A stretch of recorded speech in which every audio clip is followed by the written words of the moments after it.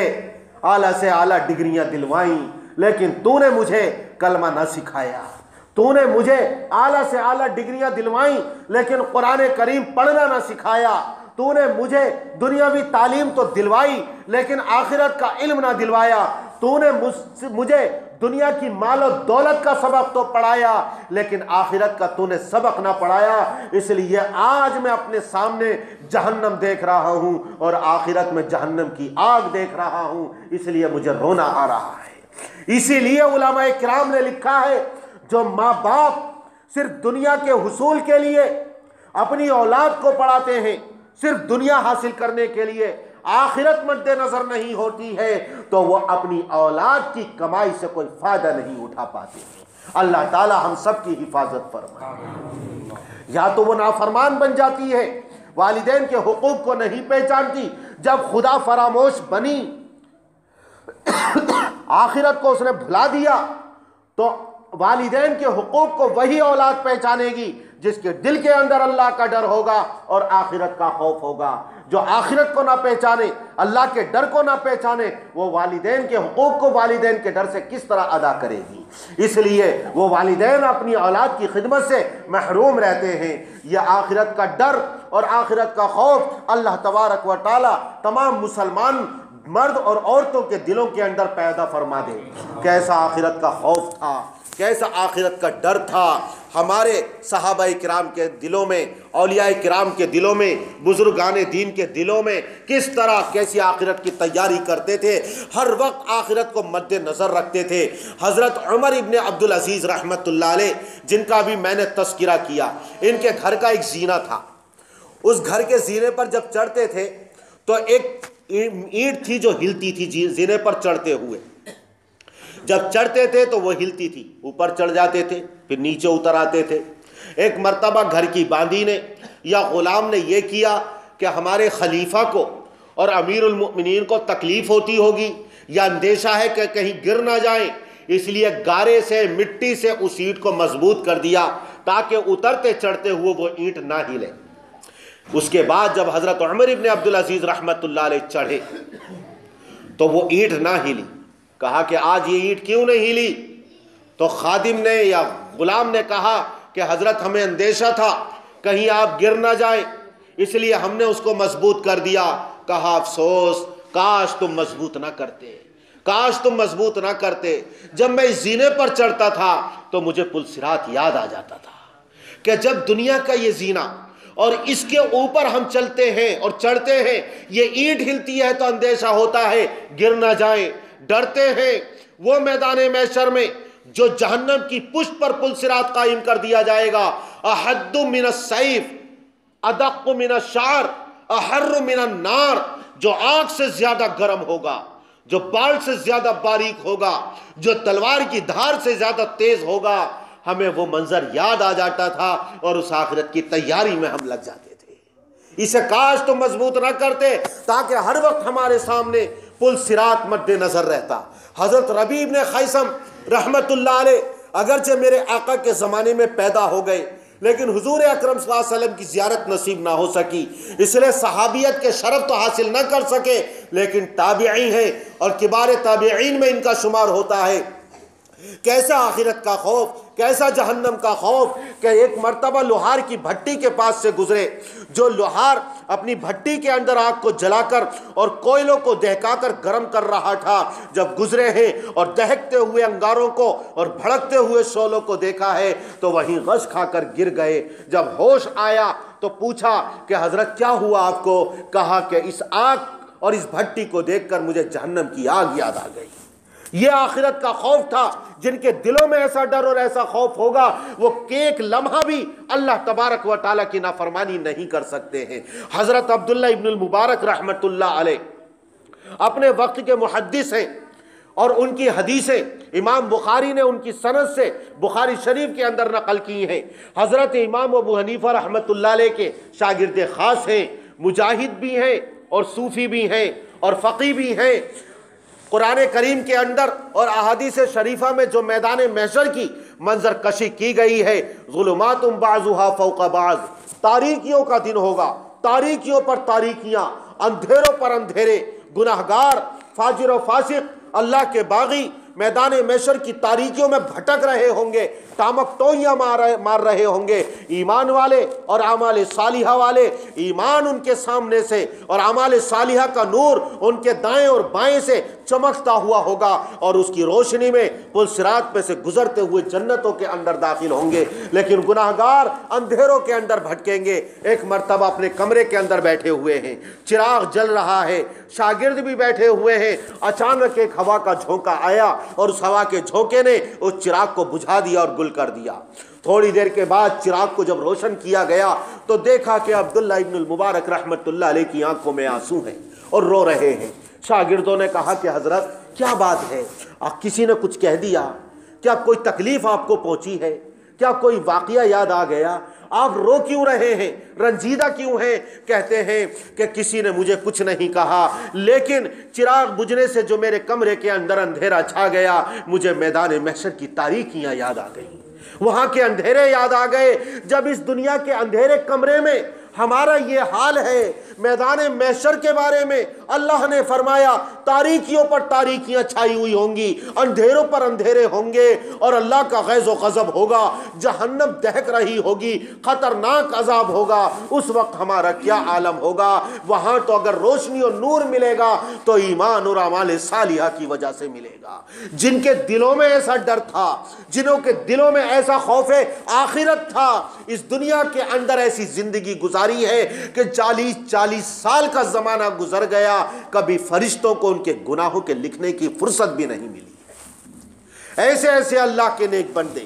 اور ایسے متقی بندے اس دنیا کے اندر آئے کہ اللہ کا ڈر، اللہ کا خوف اور آخرت کا خوف ایسا دلوں کے اندر رچ اور بس گیا کہ انہوں نے کوئی اللہ کی نافرمانی نہ کی، اور 40 سال کا زمانہ گزر گیا، فرشتوں کو گناہ کے لکھنے کی انہیں فرصت نہ ملی، مہلت نہ ملی، کوئی موقع ان کو نہ ملا۔ اللہ تبارک و تعالی ایسا ہی ڈر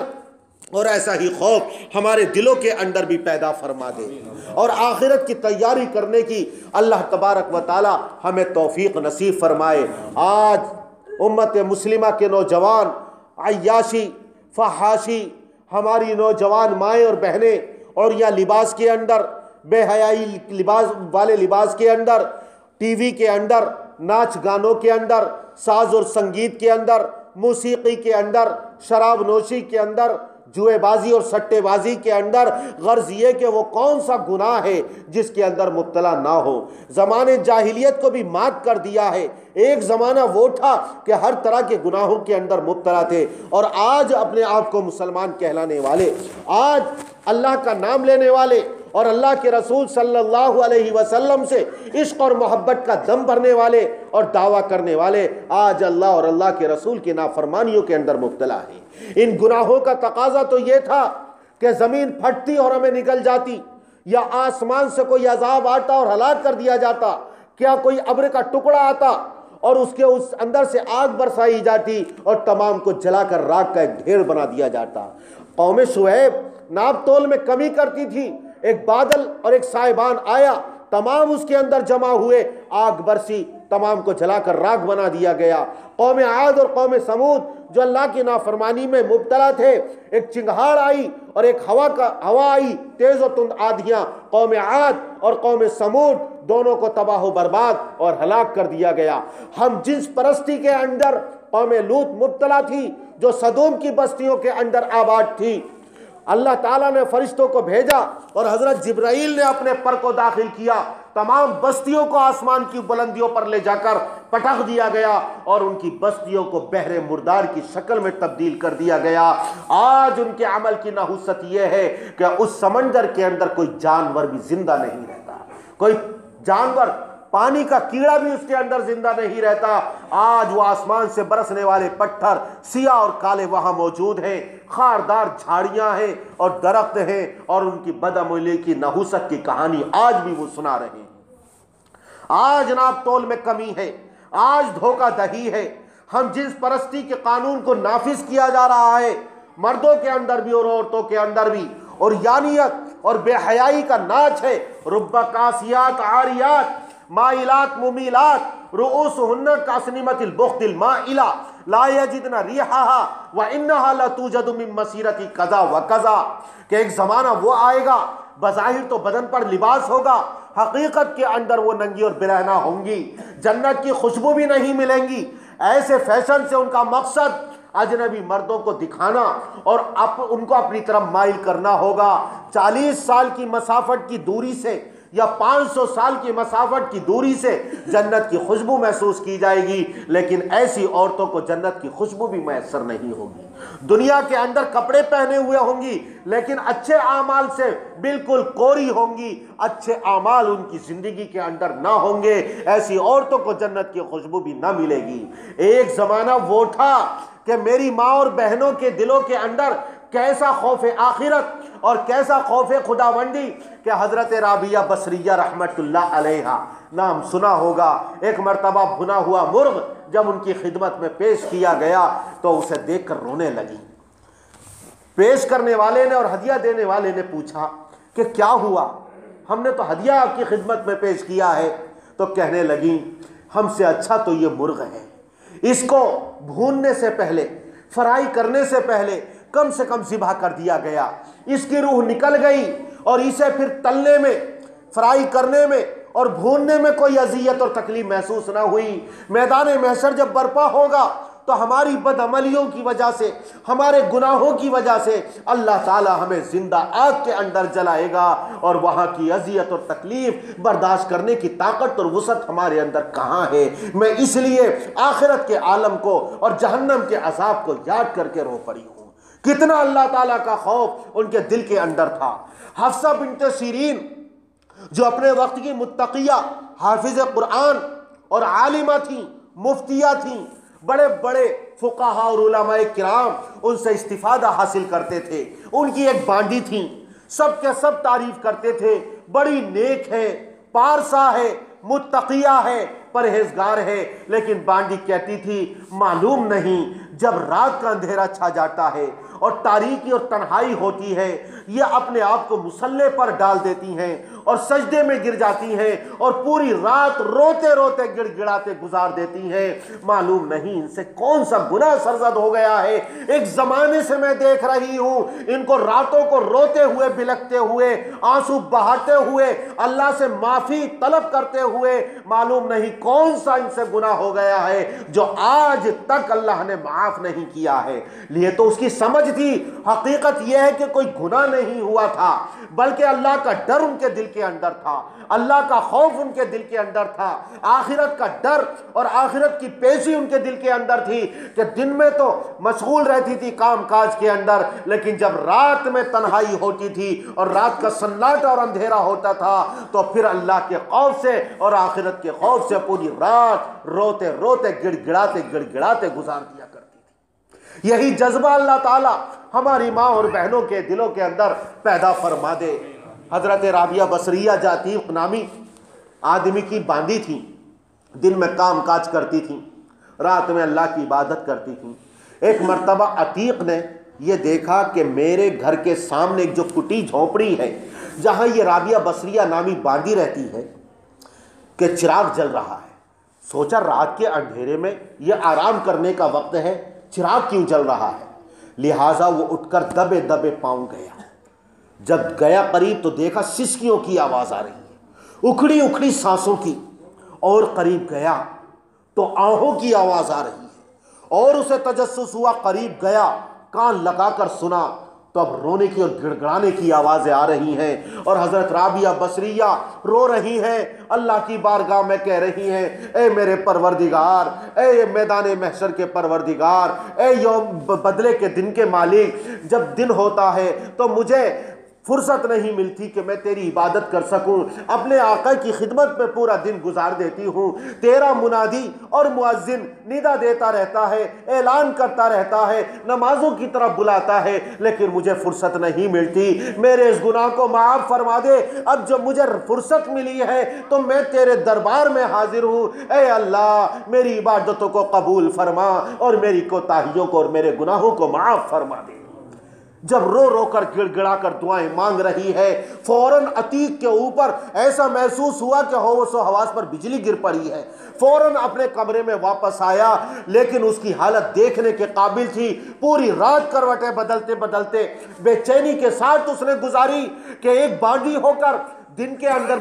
میری خدمت اور رات میں اللہ کی عبادت ہے۔ جب صبح ہوتی ہے رابعہ بصریہ اس حالت میں آتی ہیں کہ ان کے چہرے کے اوپر تھکن کے آثار ہیں، تعب کے آثار ہیں۔ رابعہ بصریہ سے کہتا ہے کیا تمہیں آرام نہیں ملا؟ کہا کہ نہیں۔ کہ پھر تھکن کے آثار کیسے ہیں؟ پھر کہا کیا میں نے تمہارے اوپر کوئی ظلم کیا ہے؟ کہا نہیں میرے آقا، آپ نے تو کوئی ظلم نہیں کیا۔ کہا کہ رابعہ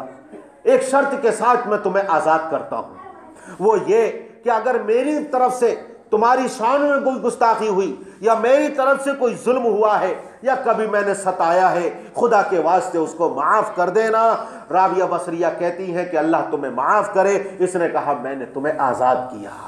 اللہ کی عبادت کو دیکھ کر، راتوں میں رونا اور گڑ گڑانا دیکھ کر اور خوف آخرت کو دیکھ کر عتیق نے ان کو آزاد کر دیا، اور حضرت رابعہ بصریہ نے پوری زندگی اللہ کی عبادت کے لیے وقف کر دی۔ لوگ کہتے تھے اے رابعہ تم سنتوں پر عمل کرتی ہو، اللہ کے احکام پر عمل کرتی ہو، آقا کی سنت ہے نکاح کرنا، تم نکاح کیوں نہیں کر لیتی؟ کہنے لگیں کہ مجھے ضمانت دے دو ان 3 چیزوں کی، میں نکاح کرنے کے لیے تیار ہوں۔ ایک ضمانت یہ